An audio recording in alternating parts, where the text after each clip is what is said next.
el día de reposo de Shavuot con un último estudio que nos va a hacer reflexionar. O sea, la idea es que nos deje un poquito en la reflexión la escritura con relación a toda esta experiencia que hemos estado teniendo a partir de Pesaj, a partir de la fiesta de los panes y levadura, primicias, todo este tiempo de los 50 días del conteo del Homer y, y hasta el día 50. Hoy estamos en el día 50, en el día en el que estamos celebrando, cumpliendo el mandamiento conforme el Señor lo dispuso y conforme a las disposiciones que nos ha permitido tener el Señor en el entendimiento y en las condiciones en las que podemos celebrarlo, incluso en la dispersión en la que nos encontramos como pueblo de Israel. De manera que este es el punto en el que concluyen las fiestas de primavera. La primera sección, la primera parte de las fiestas del Eterno, en donde nosotros hemos disfrutado de mucha bendición a través de mucho aprendizaje que nos da la palabra de Dios. Hemos podido ver en cada fiesta, en cada festividad, proyectado a Yeshua. Eso es lo más importante y eso es lo más hermoso. Siempre en cada fiesta, que tu preocupación, que tu objetivo primordial sea que en cada fiesta lo hagas con el propósito de ver reflejado al Mesías, a Yeshua, al Hijo de Dios, en todo lo que tú vayas a hacer, la forma en cómo lo vayas a celebrar, la forma en cómo tú lo vayas a disfrutar, a compartir incluso. Ese es el mayor gozo y lo más importante, porque eso nos va a permitir, o nos está permitiendo más bien, tener una comprensión más clara, más aterrizada acerca de la enseñanza de Yeshua. ¿Por qué fue tan diferente? ¿Por qué fue tan distinta? Como aquellos judíos que se preguntaban cómo es acerca de la doctrina con la que enseñaba. Era muy diferente, pero con autoridad. Dice la escritura, no como los escribas y fariseos, sino con autoridad. Estableciendo ellos mismos, la gente misma veía la diferencia entre una enseñanza y otra. Y eso es lo que te va a hacer a ti, lo que te va a nutrir, lo que va a fortalecer tu raíz, lo que va a fortalecer tu fe. La radicalidad que hagas cada día con relación a que tu fe sea más apegada al Mesías y más alejada a la doctrina de los hombres, a la enseñanza de los hombres. Y entonces de esa manera nos estamos haciendo cada vez mejores discípulos.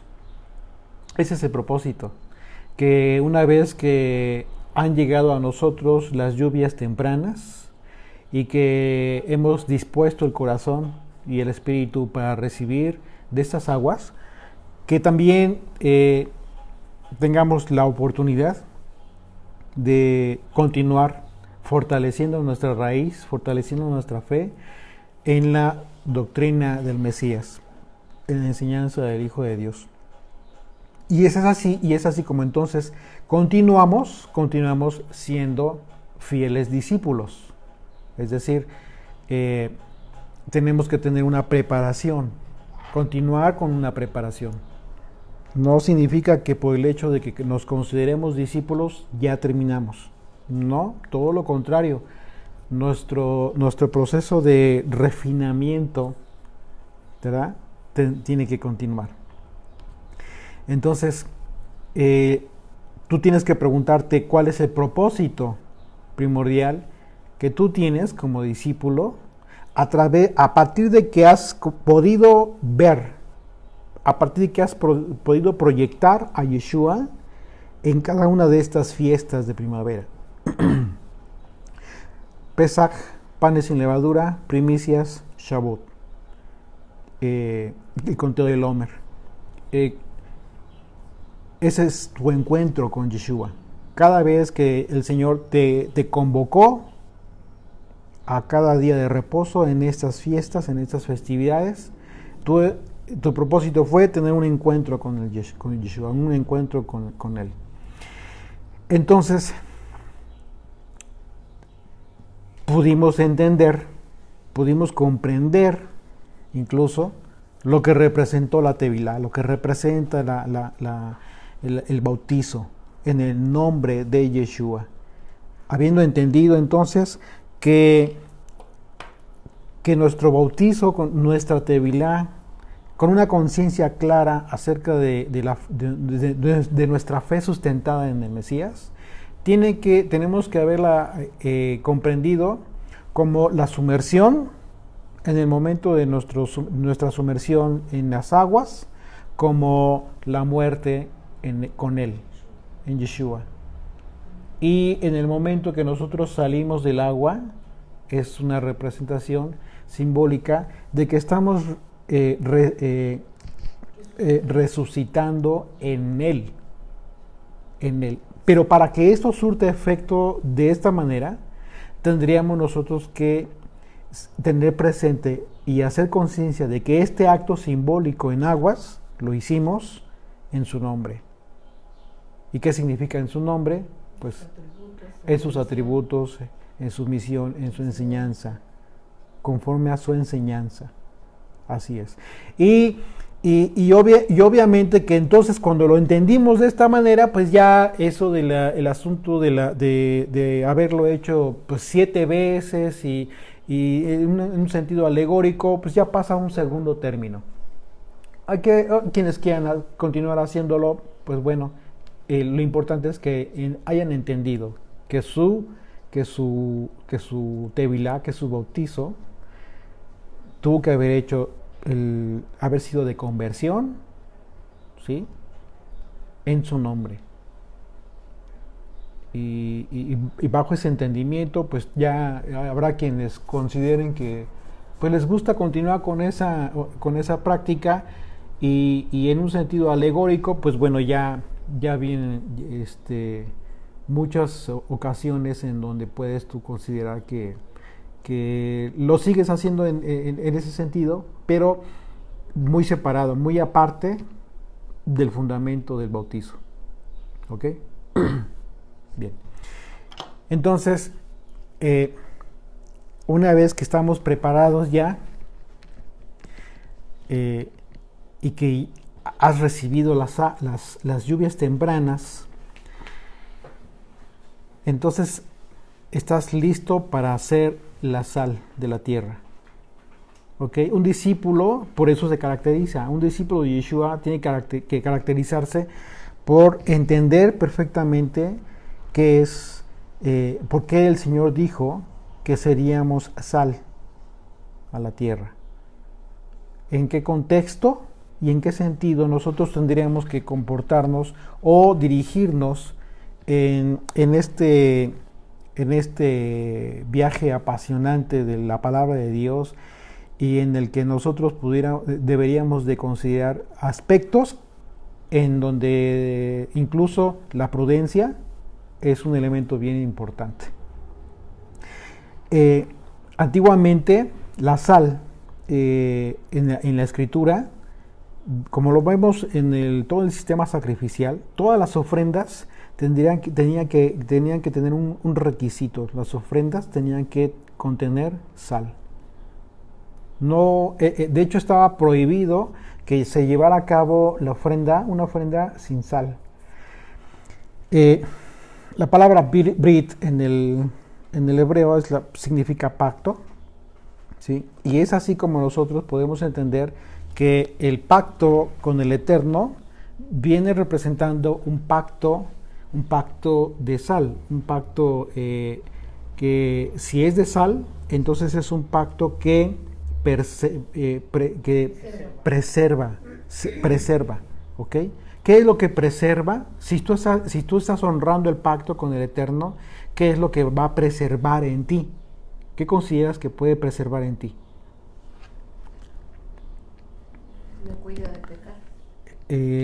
En un sentido sí, por supuesto que sí, pero también por otro lado, la preservación implica la fidelidad por parte de Dios acerca de sus promesas, siempre que tú, como el especial tesoro que comprometiste, seas fiel, seas leal a su palabra y a su nombre.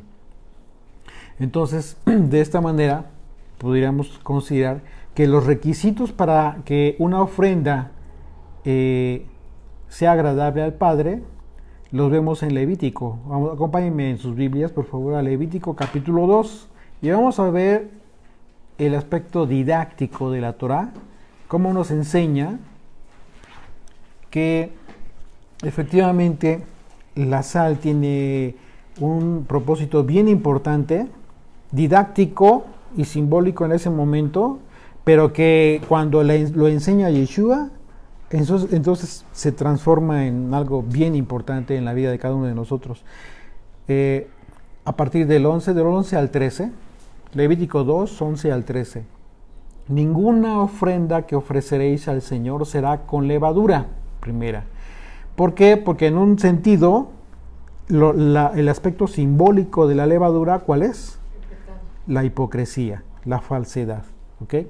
Porque de ninguna cosa leuda ni ninguna miel se ha de quemar ofrenda para el Señor. Verso 12. Como ofrenda de primicias las ofreceréis al Señor, mas no subirán sobre el altar en olor grato. Y sazonarás con sal toda ofrenda que presentes, y no harás que falte jamás de tu ofrenda la sal del pacto. Literalmente, vemos cómo es que se describe como la sal del pacto de tu Dios. En toda ofrenda tuya ofrecerás sal. Entonces, aquí estamos confirmando entonces que la sal tiene un aspecto muy importante en relación al pacto. ¿Ok?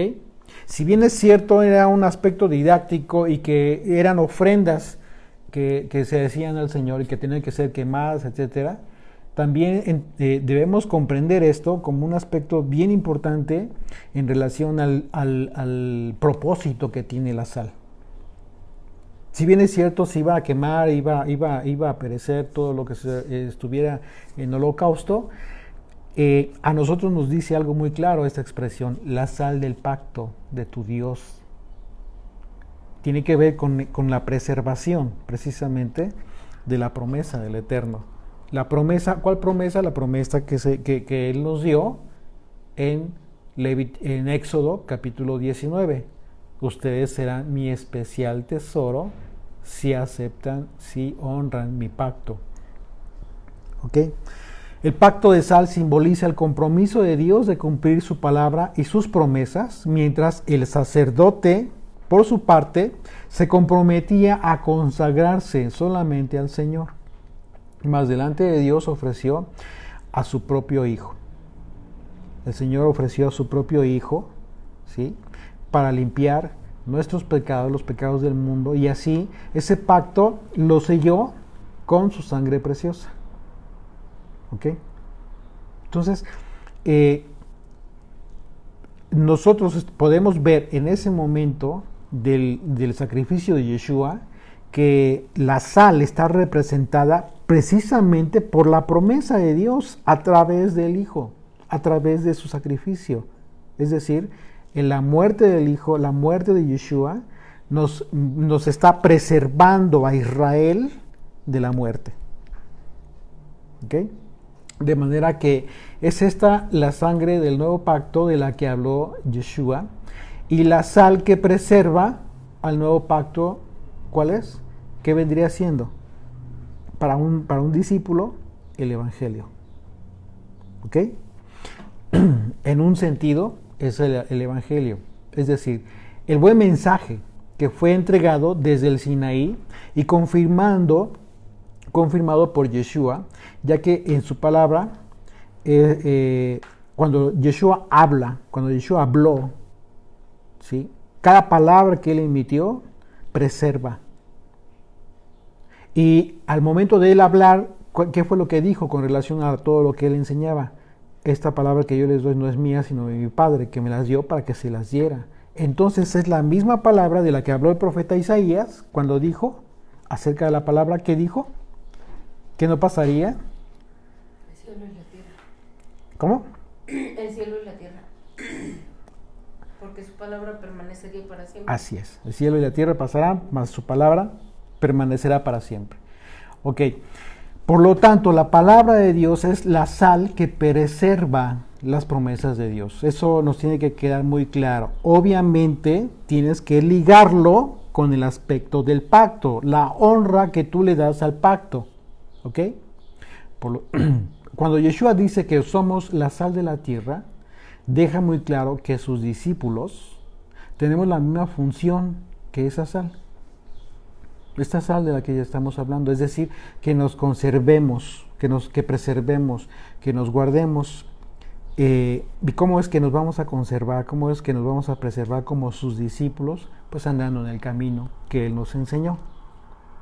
¿Cómo? En santidad. En santidad a Dios. El uso más primitivo de la sal, ya hablando de un aspecto más material, el aspecto más primitivo de la sal viene de la palabra salario. La palabra sal viene de la palabra salario, pero del latín salarium. Y la razón por la cual lo cito a propósito es que se dice que los soldados de la antigua Roma se les retribuía su trabajo con porciones de sal. Cuando estos salían a la guerra, salaban sus alimentos para mantenerlos en buen estado por largo tiempo, porque se iban a tierras lejanas y por meses, y allá los tenían encuartelados. Entonces el asunto es que la sal cumplía un propósito muy importante en cuanto a la preservación de los alimentos. Se dice que la sal tiene por lo menos 14,000 usos benéficos diferentes. Imagínate, en cantidades adecuadas, la sal ayuda a regular el ritmo cardíaco. Y aquí, si está Silvia con nosotros, quizás ella sepa de lo que estoy hablando, mejor que yo, por supuesto que sí, ella es médico. Regula. Sí, sí. Ok. También tiene algunos efectos medios dañinos también. Cuando es en exceso, yo creo que cualquier cosa fanática, pienso yo que si lo hacemos en exceso, así es, ya está perdiendo la función de la sal, ¿no? Así es, previene espasmos musculares, evita la osteoporosis, regula el sueño y mantiene el equilibrio de sal en la sangre. De hecho, el cuerpo humano no puede vivir sin sal, es indispensable.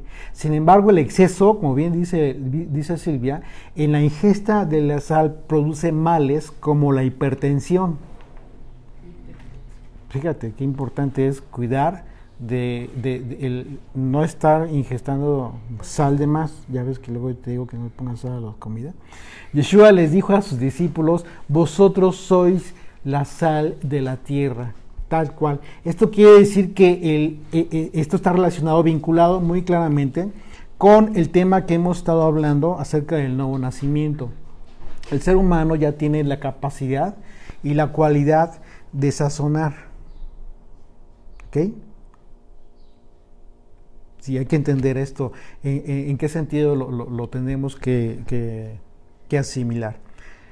Es decir, de ponerle el ingrediente necesario y en la porción exacta a las cosas. ¿Qué es lo que sucede?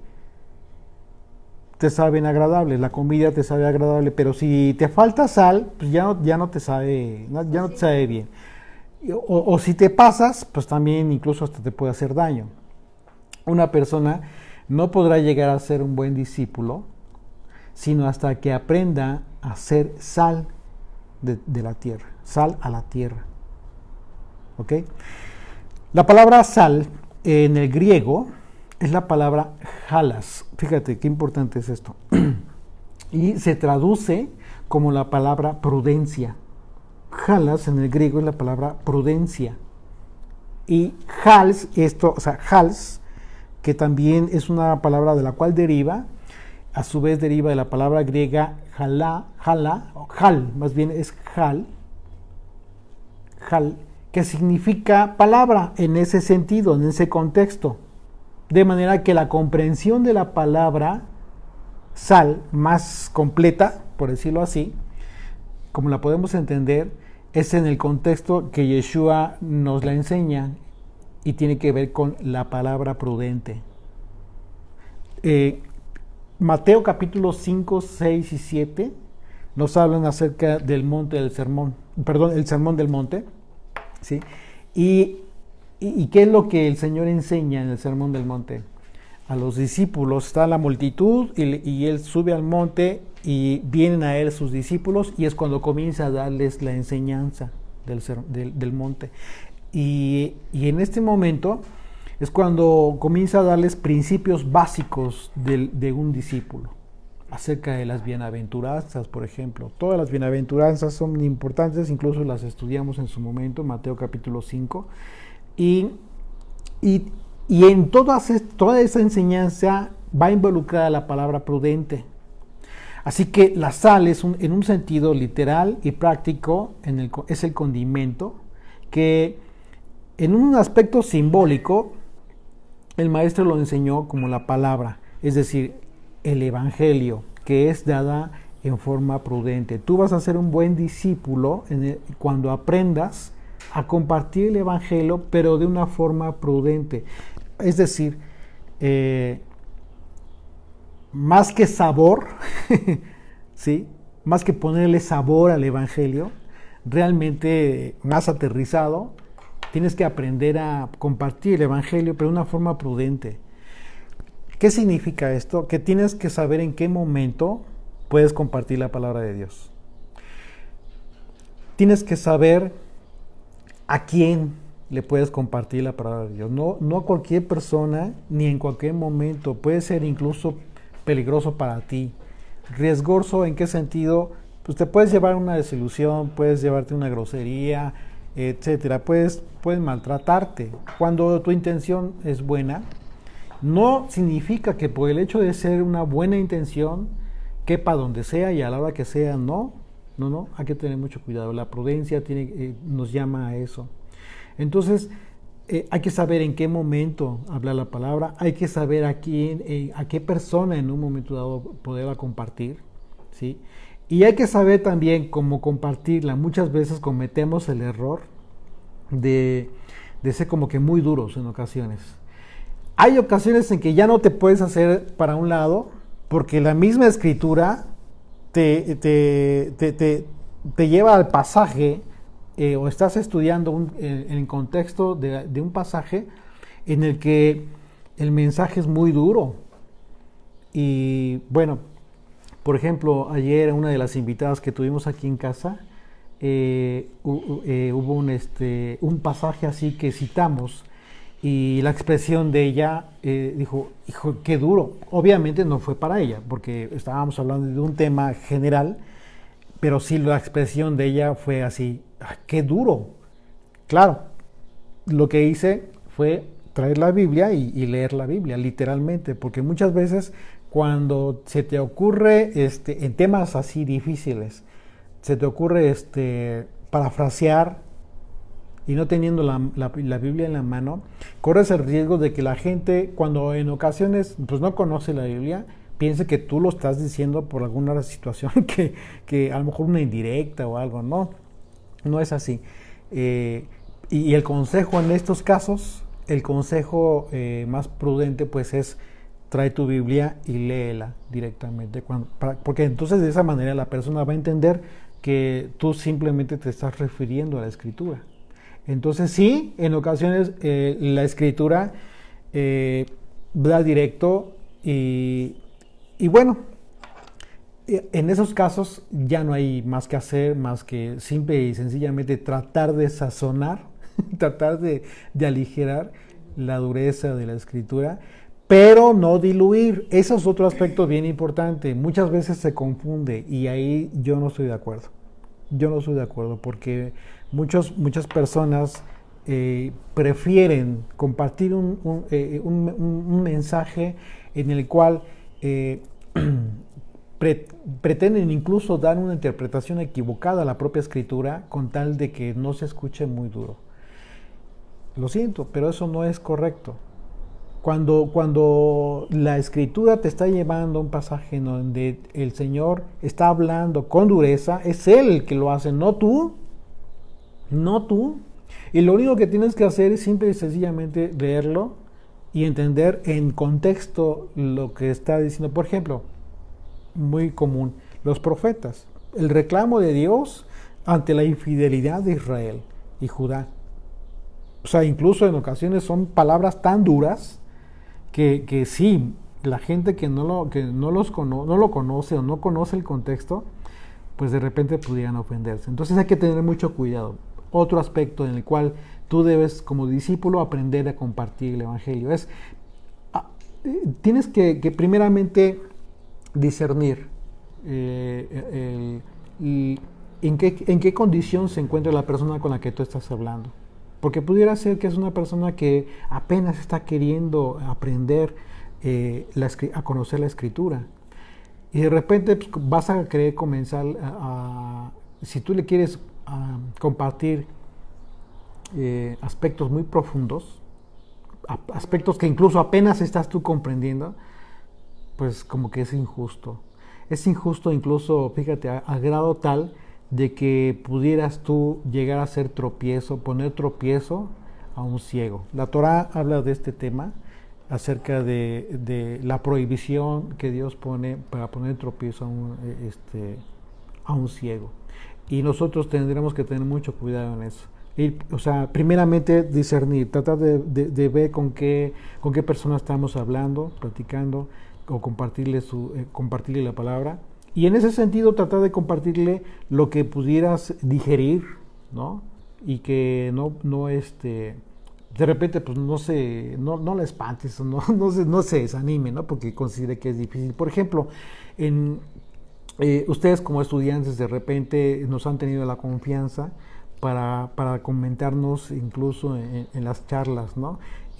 Que a veces se sienten con un poquito de pena porque están empezando o piensan que los demás están más adelantados. Y lo que yo les animo es que no lo hagan, no se callen, simplemente consideren que todos somos estudiantes, como siempre lo hemos compartido.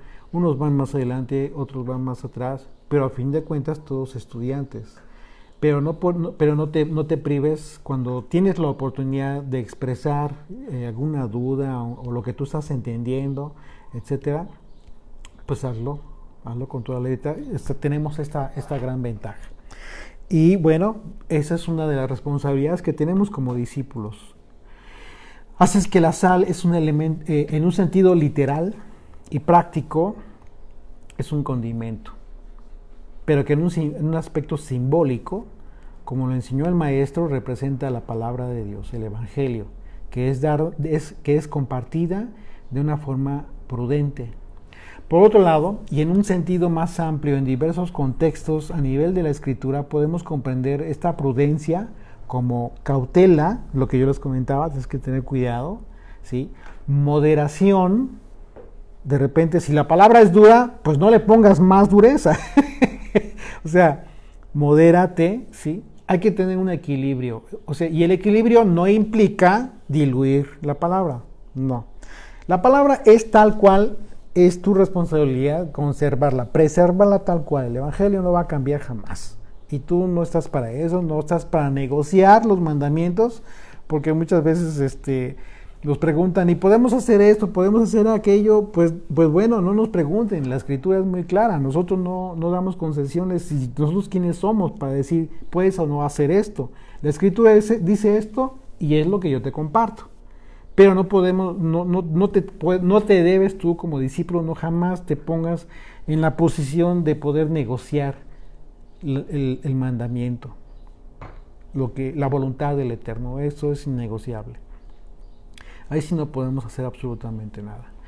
Pero equilibrio, ¿en qué sentido? El equilibrio en el aspecto como comentábamos hace un momento, tienes que aprender a discernir qué persona puede entender lo que estás hablando, ¿sí? Y compartirle en ese sentido. También significa sensatez y buen juicio. Ya estamos hablando del concepto de la prudencia, el concepto más amplio de la prudencia, en varios contextos. Sensatez, ser sensato, tener un buen juicio. El diccionario de la Real Academia Española define la prudencia como una virtud que consiste en discernir, distinguir lo que es bueno o malo para seguir, para continuar en ese camino o huir de ello. Fíjate qué importancia.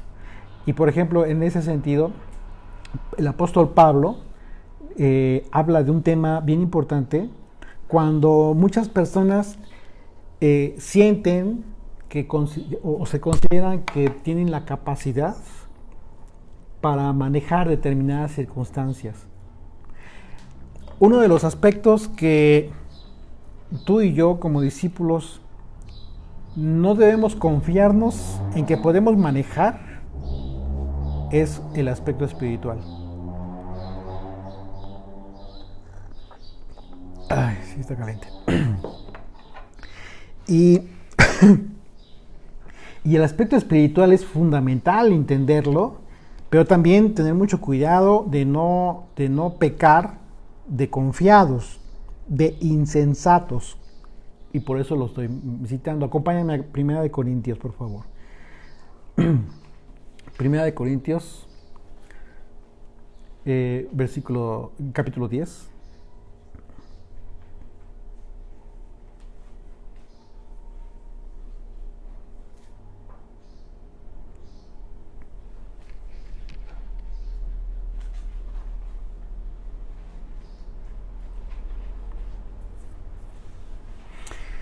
Desde el versículo 13, perdón, del 14, vamos a leer del 14 al 22, por favor. Por tanto, amados míos, huid de la idolatría. Como a sensatos os hablo. Y aquí la palabra sensatos tiene que ver con la palabra griega phronimos, que significa ser ecuánime, o tener coherencia, ser cuerdo, ser una persona cuerda. Y si hablamos de ser una persona cuerda, estamos hablando de una persona que tenga lógica, el sentido común. Coherente. ¿Ok? Como a sensatos, como a coherentes os hablo, juzgad vosotros lo que digo. ¿Sí? Y te está pidiendo, incluso dice el apóstol Pablo, juzga con tu propia lógica, con tu propio sentido común lo que te voy a decir. La copa de bendición que bendecimos no es la comunión de la sangre del Mesías. Está hablando de la Pascua. El pan que partimos no es la comunión del cuerpo del Mesías. ¿Ok? El vino, ¿sí?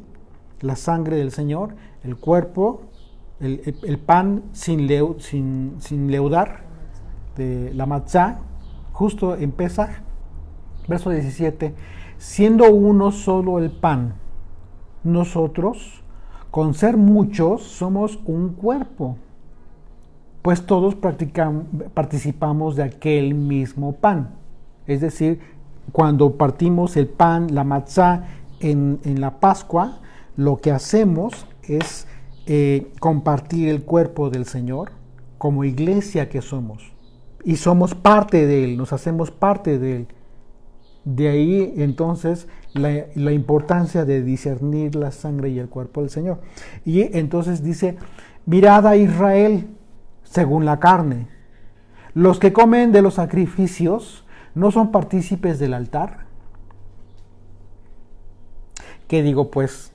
¿Que el ídolo es algo o que se haga lo que se sacrifica a los ídolos?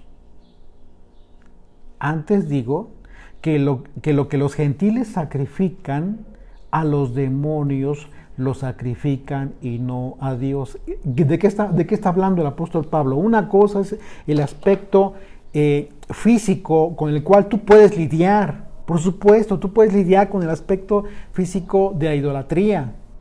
Y en este caso, pues en aquel tiempo, pues todavía se está hablando de las figuras, de los ídolos, físicamente hablando. Pero dice el apóstol Pablo, hay algo mucho más importante, hay algo que no ves, que tú no puedes estar viendo, y muchas personas no lo ven, y los gentiles no lo ven, y ese es el aspecto espiritual. Porque todo eso que le sacrifican a ese ídolo, no lo están sacrificando a esa piedra, a todo eso. Lo están sacrificando a los demonios. Y los demonios, si lo reciben y son conscientes de eso, ellos sí, mientras que los gentiles no. Entonces te dice, verso 20, antes digo que lo que los gentiles sacrifican a los demonios, lo sacrifican y no a Dios. O sea, lo sacrifican a los demonios y no a Dios. ¿Ok? Y no quiero que vosotros os hagáis partícipes con los demonios. No podéis beber, y aquí viene lo importante, la limitación. No puedes tú en un momento dado hacer esto. Dice, no puedes beber la copa del Señor y la copa de los demonios. ¿Qué representa la copa?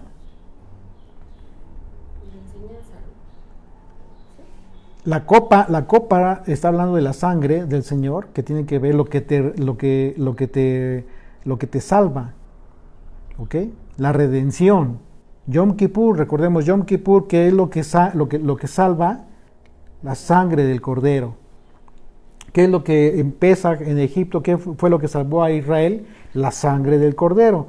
¿Qué es lo que salvó a Israel cuando vino el Señor? La sangre del Cordero. Entonces la copa de la que habló el Señor en Pesach es justamente esta. Pero dice, no puedes beber la copa del Señor y la copa de los demonios. O sea, no puedes tú tener comunión con una cosa y con otra. Por supuesto que no. No podéis participar de la mesa del Señor y de la mesa de los demonios. Y luego dice, ¿o provocaremos a celos al Señor? Somos más fuertes que Él. Aquí te está poniendo la debilidad. Pablo aquí te está diciendo, claro que no, tú no eres más fuerte, no puedes lidiar con eso.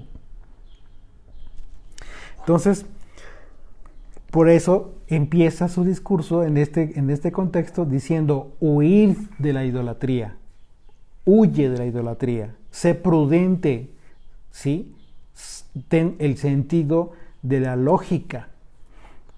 Mateo 5:13. Vosotros sois la sal de la tierra, dijo el Señor. Pero si la sal se desvaneciere, ¿con qué será salada? Y la palabra desvaneciere tiene un sentido bien importante.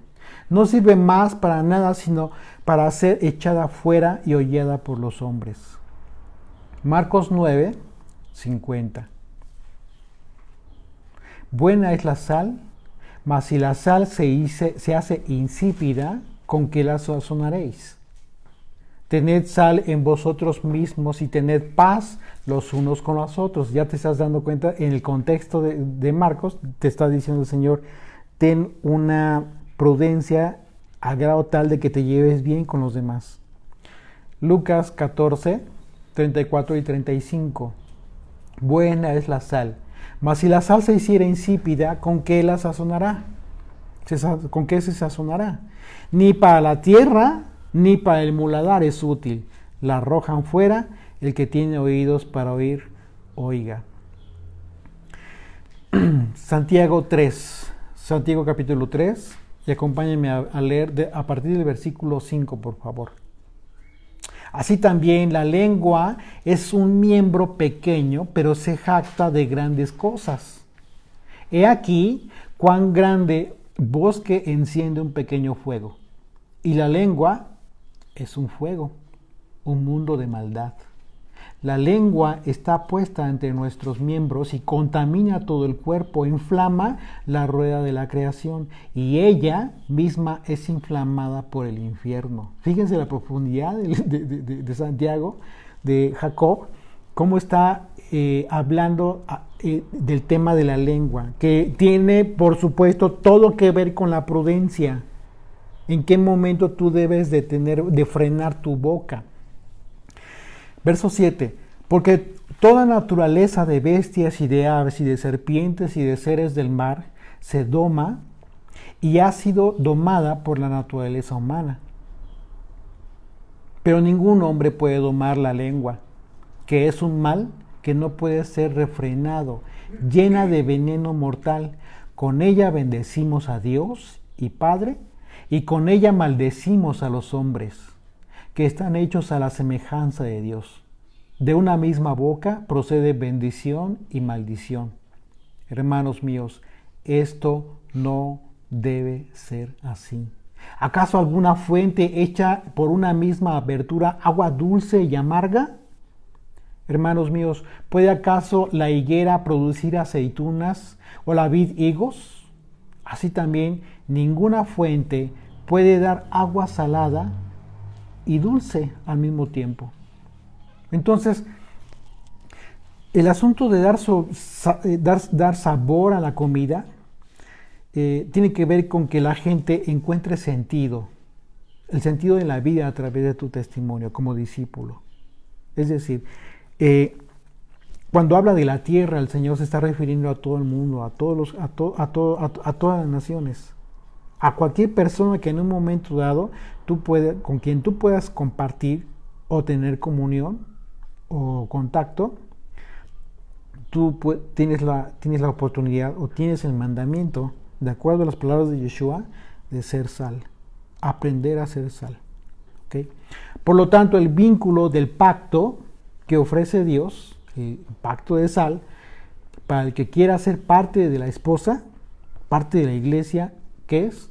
El Evangelio. El Evangelio es el vínculo que tiene que ver con la ley. La ley que fue desde un principio dada para que las naciones fueran instruidas por parte de Israel. Entonces, ¿en qué sentido somos la sal de la tierra?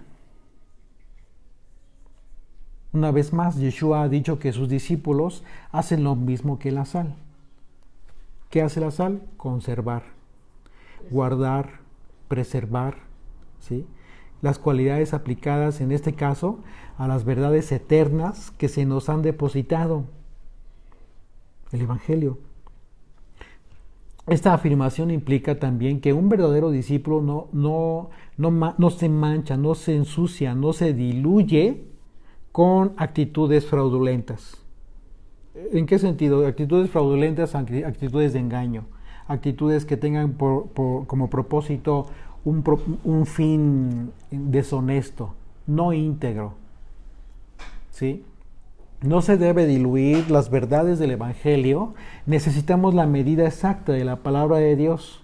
¿Qué fue lo que en el capítulo 27 de Deuteronomio se describen maldiciones? Y una de esas maldiciones, una de las más importantes, tiene que ver con aquel que agregara o quitara de esta ley.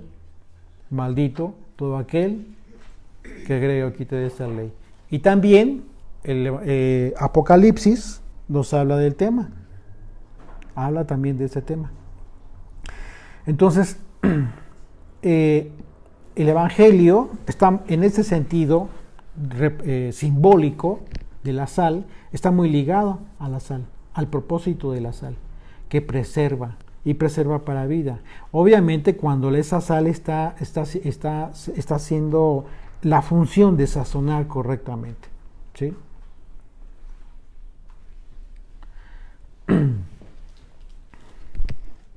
Lamentablemente hoy en día el Evangelio en muchos casos se diluye y se ofrece y como alimento, entonces pues viene a ser un alimento impuro, ¿sí? Sin sabor, ya sea que esté demasiado salado o que no se pueda comer o que incluso te haga hasta daño, ¿sí? Como la sal, el discípulo debe de conservar las verdades del Evangelio. Es decir, si tú eres un discípulo de Yeshua, debes preservar su nombre, debes preservar su palabra. ¿Y cómo la vas a preservar? transmitiéndola tal cual. Sí. Es que en la manera natural de la sal, yo he visto que se la ponen a la carne, ¿no? Uh-huh. A la carne fresca o al pescado y como por ejemplo el bacalao, ¿no? Que lo llenan de sal y así lo venden, pero lo que hace la sal es como que la carne no permite que se corrompa. Uh-huh. Como que no deja que la carne se corrompa, pues, sí. y se echa a perder, uh-huh. Se empieza a gusanar o oler feo. Sí. Lo que hace la sal entonces es como que purifica ahí la carne del animal o del pescado y entonces permite que no se corrompa la carne. Uh-huh. Entonces la sal para nosotros, yo lo comprendo así, es claro que sí es la prudencia, es tener la prudencia, uh-huh. Pero haz de cuenta que como es un sello, como que es un sello del Señor para que nuestra carne no salga, no aflore, no nos corrompamos, pues. Así es. Sino que nos preserva en santidad. Así es. Los que han cocinado carne,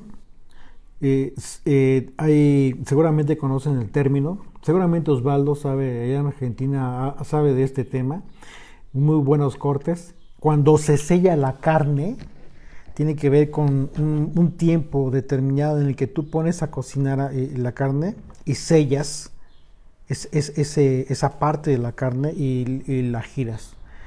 Y en este caso, en el caso de la sal, lo que tiene que ver con sellar precisamente es impedir que cualquier elemento natural penetre y corrompa la carne.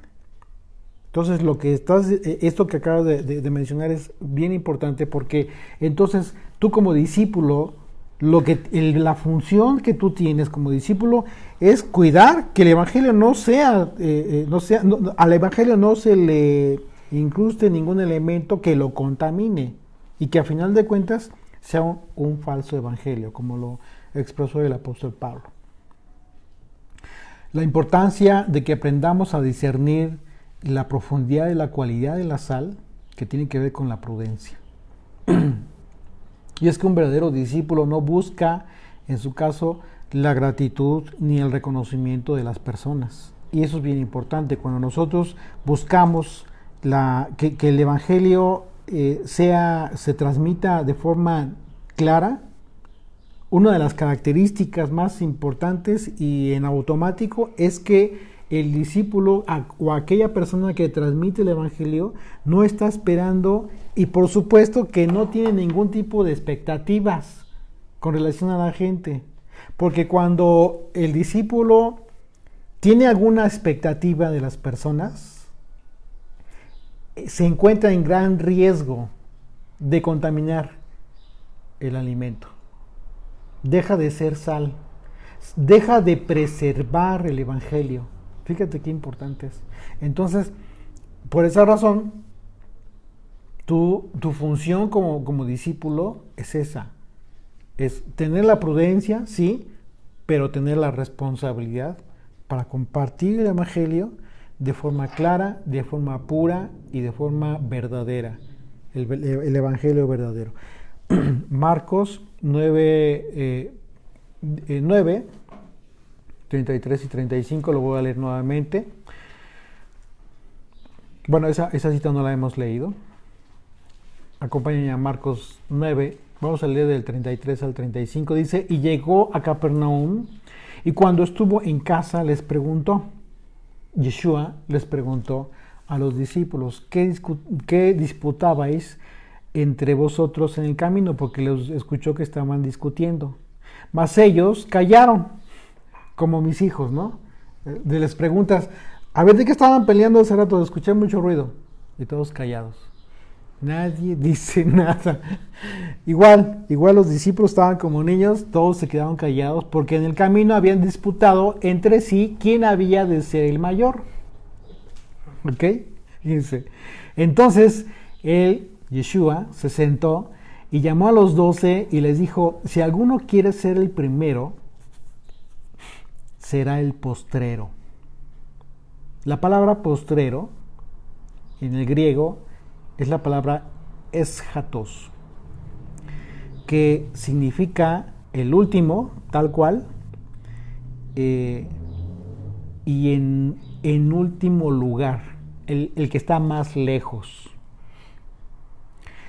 Esta palabra tiene una doble implicación. Es decir, el ser postrero, en un sentido, te va a implicar que tienes que todos los demás se sirvan primero y tú al último, en todo. No andarte peleando por ser de los primeros que se sirvan la comida, por ejemplo.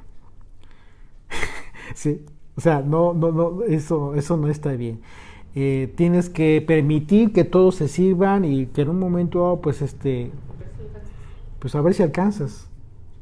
Sabiendo eso, incluso, por supuesto. Eso es en un sentido. Y en otro sentido, en un sentido profético, cuando la Escritura habla de que los postreros serán primeros, etcétera, habla también de este tema. ¿Pero por qué? Porque tú, siendo postrero, siendo postrero en relación a los profetas, en relación a todos aquellos hombres del tiempo de Moisés, etcétera, incluso a los discípulos, tú eres postrero. Tú como discípulo de Yeshua eres postrero. ¿Qué te implica para ti? Dice, los postreros serán primeros. ¿En qué sentido? Pues de que ya tienes una mayor responsabilidad. ¿Por qué? Porque tú conoces ya muchas de las cosas que aquellos no supieron. Entonces te hace primero, pero en el sentido de mayor responsabilidad. Por eso el Señor habló de este tema. Voy a leer nuevamente. Dice, verso 35. No, perdón.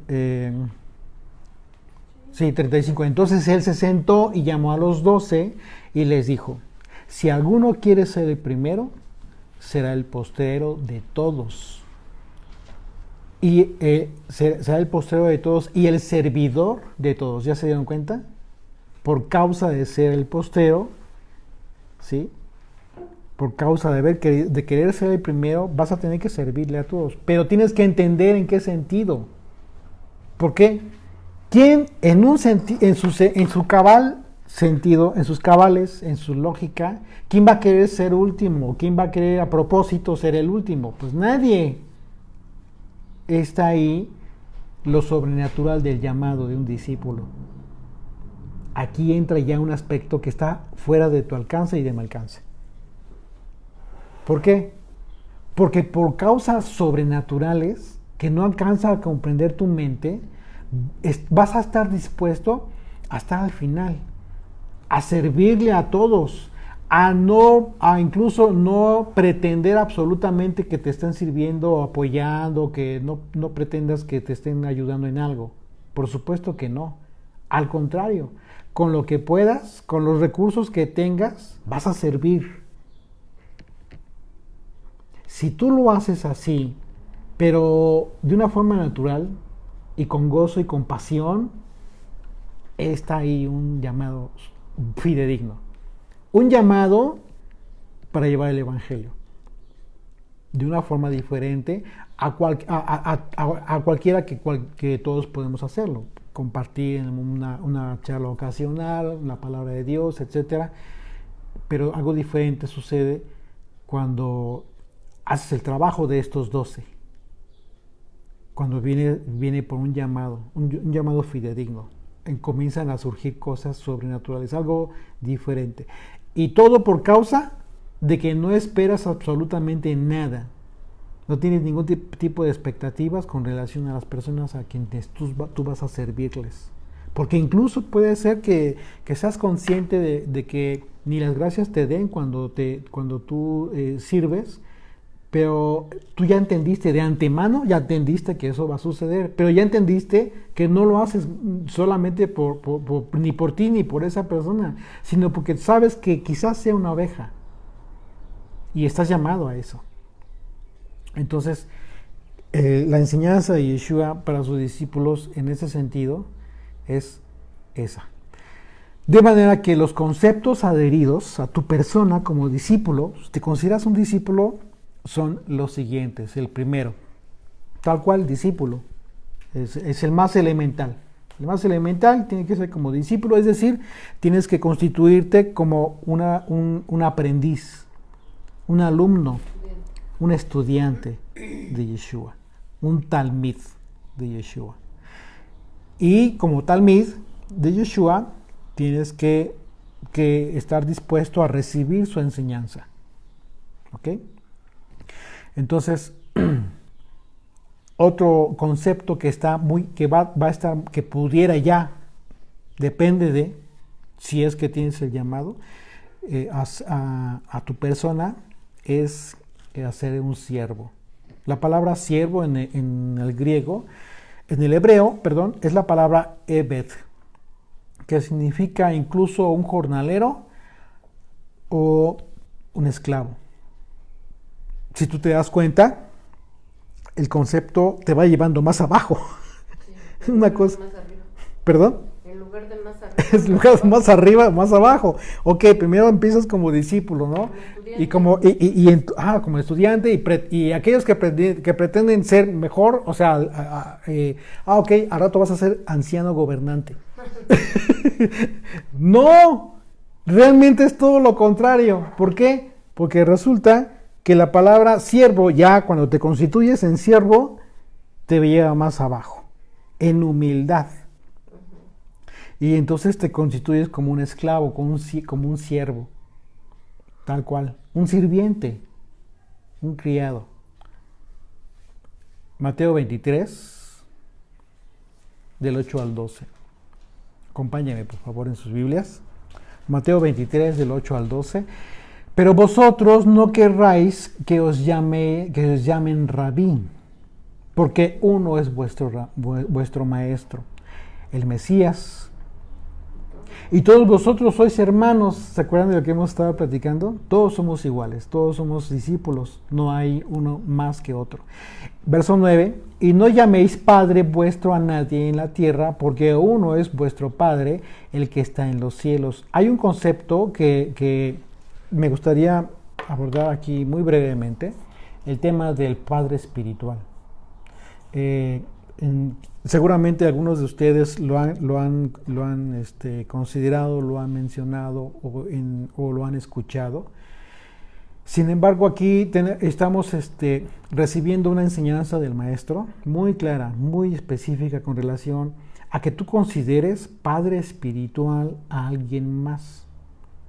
Porque en el momento que tú lo consideras padre espiritual, en ese momento estás rompiendo esta instrucción del Señor. Porque entonces ya no hay una igualdad. Antes, ¿qué fue lo que dijo el Señor? Dice verso 8, pero vosotros no querráis que os llamen rabí, porque uno es vuestro maestro, el Mesías, y todos vosotros sois hermanos. Es decir, son iguales, todos son iguales. Entonces, si quieres considerar a alguien padre espiritual, es el maestro, es Yeshua, nadie más. No por el hecho que te sientas muy agradecido con una persona, porque es importante tener gratitud, por supuesto que sí, pero no lo consideres así, sería un error, porque irías en contra de lo que te está enseñando el Señor. Verso 9 dice, y no llaméis Padre vuestro a nadie en la tierra, porque uno es vuestro Padre, el que está en los cielos. Dice, ni seáis llamados maestros, porque uno es vuestro maestro, el Mesías. ¿Ok? Entonces, el contexto es de que no busques que te estén llamando maestro. No. Puede ser que alguien te considere así. ¿Sí? Porque le compartes, porque está aprendiendo de lo que tú compartes, pero eso es otra cosa. Pero tu responsabilidad es enseñarle a que te está considerando así que son iguales. Que se quite de su mente que tú eres más que por compartirle cosas nuevas. Ese es tu trabajo. Como discípulo, tu trabajo es romper esa idea. Quitarle a la gente la idea de que tú eres un maestro. ¿Ok? Puede ser que así te considere. ¿Por qué? Porque también hay ministerios que fueron establecidos, por supuesto que sí, pero es en otro contexto, no es en el contexto de que te estés considerando maestro, de que alguien te diga maestro y que tú te digas, en lugar de corregir, que te pares el cuello, porque entonces, pues no es tu función, estás ahí equivocándote y estás generando una idea equivocada. Tu respuesta de inmediata es, uno es el maestro. Gracias al Padre que nos da entendimiento. ¿Por qué? Porque el maestro es Yeshua. Verso 10, ni seáis llamados maestros porque uno es vuestro maestro, el Mesías, el que es el mayor de vosotros sea vuestro siervo. Aquí está. ¿Quién es el mayor de vosotros? Ok, ya vislumbraron a alguien que puede ser el mayor de todos porque es el que sabe más. Bueno, es el que te va a servir. Porque el que se enaltece será humillado y el que se humilla será enaltecido. Entonces el principio que está enseñando Yeshua es totalmente en contra de la perspectiva del hombre natural. Entonces, en ese sentido, tenemos el siguiente concepto que puede ir adherido a ti ya en ese camino, ya en ese proceso, que es la palabra ministro. Ministro. Y hoy un ministro es considerado alguien muy importante, alguien a quien le sirven incluso. Pero en ese sentido, todavía bajas más. En el concepto del Señor, la palabra ministro que se usó en el griego es la palabra huperetes, que significa alguien que se pone a remar, un remero. O sea, aquel que te va a llevar de aquí a allá, a donde tú necesites ir, te va a llevar, pero la implicación es alguien que te va a servir a ese grado, como un esclavo, como un remero. ¿Sí? Mateo 5:13. Y aquí viene lo importante, algo que nosotros tenemos que tener mucho cuidado. Dice, vosotros sois la sal de la tierra, pero si la sal se desvaneciere, ¿con qué será salada? ¿Con qué será salada la tierra? No sirve más para nada, sino para ser echada fuera y hollada por los hombres. Vosotros sois la sal de la tierra, pero si la sal se desvaneciere, ¿con qué será salada? No sirve para nada, sino para ser echada fuera y hollada por los hombres. Encontramos aquí la palabra desvaneciere. La palabra desvaneciere, que se utiliza aquí, es la palabra moraino. Moraino en el griego, que significa, que tiene dos significados. Esta palabra griega tiene dos significados, uno literal y uno simbólico o alegórico. El literal es cuando la sal se desvanece y pierde su sabor, ¿sí? El simbólico implica volverse necio. Tal cual, quienes tengan su Strong por ahí a la mano, estudiantes, ábranlo y dense cuenta, la palabra desvaneciere es la palabra moraino, que tiene que ver con, sí, insípido, pero también tiene que ver con, ya en un aspecto simbólico, con enloquecer o hacerse necio. Hacerse necio, se desvanece. ¿Qué fue lo que sucedió con el liderazgo judío cuando vino Yeshua? ¿Qué fue lo que les dijo? Hipócritas, pero también les dijo necios. ¿Por qué? ¿Qué fue lo que sucedió? Esto precisamente, dejaron de ser sal. Teniendo la responsabilidad de haber sido sal a la tierra y haber llevado el Evangelio de Dios, la Torá, a las naciones del mundo, no lo hicieron. Ya su carne estaba corrupta. Su carne estaba corrupta. Exactamente. Entonces, el concepto literal tal cual es cuando la sal se desvanece y pierde su sabor, ¿sí? Un verdadero discípulo tiene la Biblia como norma de vida y no requiere respuestas ajenas. ¿Ok? Tú no vas a buscar las respuestas a las necesidades tuyas y de las personas en aspectos filosóficos, por ejemplo. Un verdadero discípulo tiene la Biblia como norma. En contraparte, ¿sí? En contraparte a esto, muchos buscan respuestas motivacionales, mensajes motivacionales que le den a la gente como pilas, ¿no? Emocionales. Uh-huh.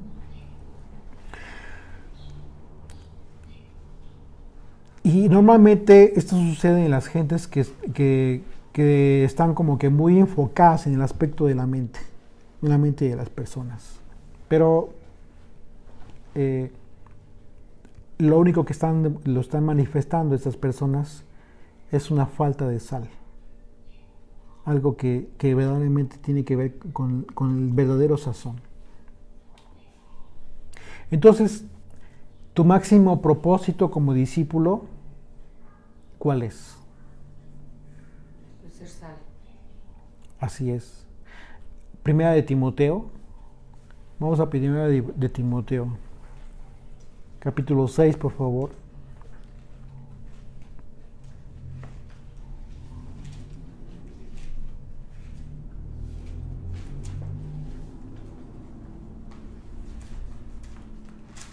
Y vamos a leer del 3 al versículo 10. Dice, si alguno enseña otra cosa y no se conforma a las sanas palabras de nuestro Señor Yeshua y a la doctrina que es conforme a la piedad, está envanecido.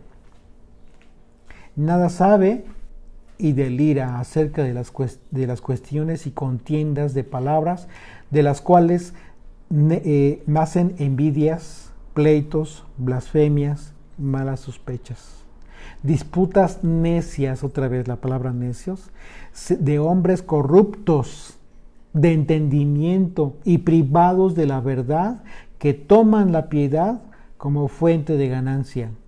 Apártate de los tales, el consejo que le da el apóstol Pablo. Pero gran ganancia es la piedad acompañada de contentamiento. ¿Okay? Porque nada hemos traído a este mundo y sin duda nada podremos sacar. Así que teniendo sustento y abrigo, estemos contentos con esto.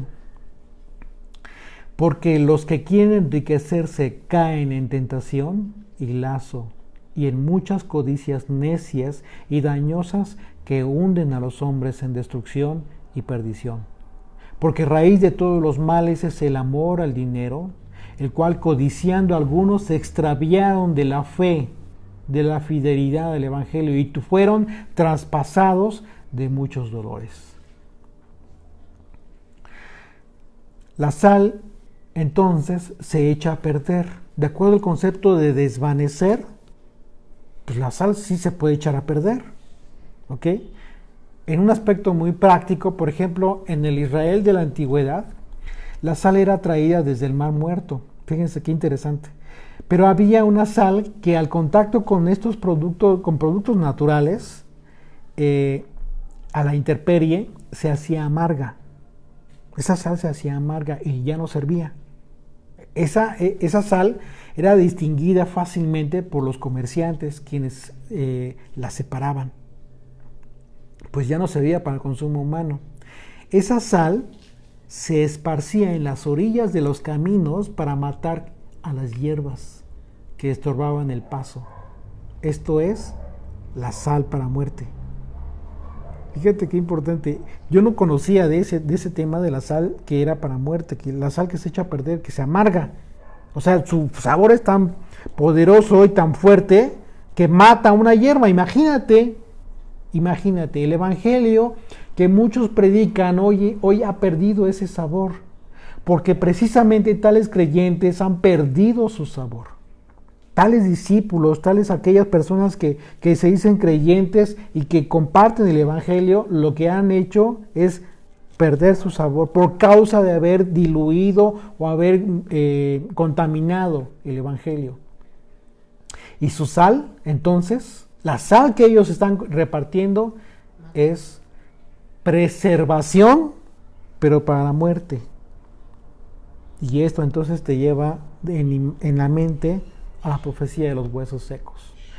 ¿Por qué? Porque esa sal que preserva para muerte mantiene a los huesos muertos, a los huesos secos del valle, desde el valle de Ezequiel, que vio Ezequiel, los mantiene muertos y sin la oportunidad de resucitar en el Mesías para vida eterna. Fíjate qué peligroso es que diluyas el evangelio, porque la sal que estás compartiendo entonces es para muerte.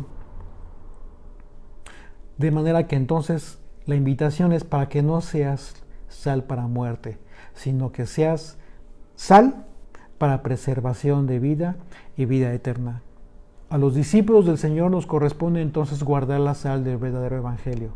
Guardémonos en el Señor y que nuestro mensaje sea conforme al mandamiento. Vayan y enseñen todas las cosas que os he enseñado, para que el Maestro entonces permanezca en nosotros hasta el fin del mundo.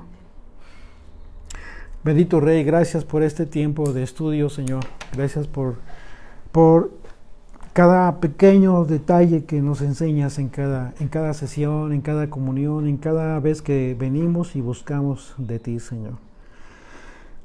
Permite que tus discípulos en todo el mundo sean sal para preservación de vida. Permite que la sal que ellos porten, Señor, sea un elemento indispensable en la vida de todos aquellos que te buscan y que te anhelan.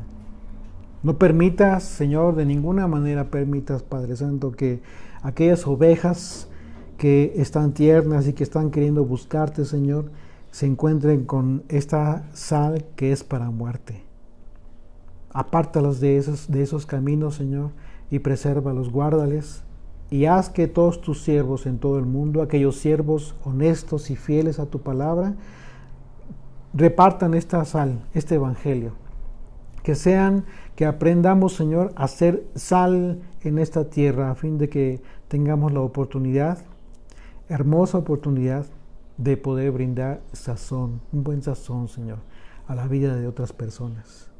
Permite que poco a poco podamos corregir nuestros errores, que nos vayamos afinando, Señor, conforme pasan los tiempos y conforme nosotros mismos tenemos comunión contigo y vamos edificándonos y creciendo en nuestra fe y preparándonos, Señor, para que en muchos ya es un llamado que tienes, Padre Santo.